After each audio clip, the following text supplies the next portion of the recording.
niende moja kwa moja kwamba ni mambo gani au changamoto gani zinajitokeza mara kwa mara. Ya kwanza ni vyuo kutumia taarifa za mwanafunzi bila ridhaa yake, zikaingia kwenye mfumo, zikaomba kwa niaba yake.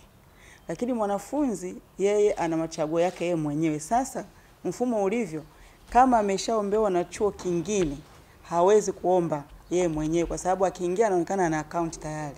Na hiyo inatokea mara kwa mara kwenye mfumo wa pamoja wa udahili kwa program za afya.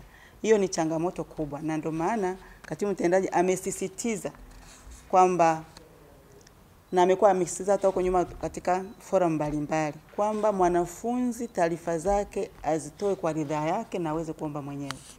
Changamoto nyingine ni mwanafunzi ameomba program fulani chuo fulani, hapo katikati akabadilisha mawazo, mfumo unamtambua amechaguliwa chuo X, yeye ameenda kuripoti chuo kingine.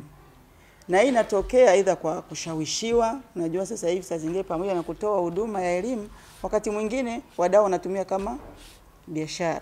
Kwa hiyo unakuta mfumo unamsoma yuko chuo X, yeye anaenda kuripoti kwenye chuo kingine. Anapoenda kuripoti kwenye usajili anakuwa hawezi kusajiliwa kwa sababu kwenye mfumo unamtambua kwamba alichaguliwa chuo kingine.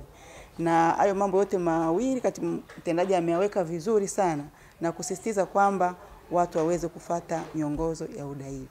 Asante sana.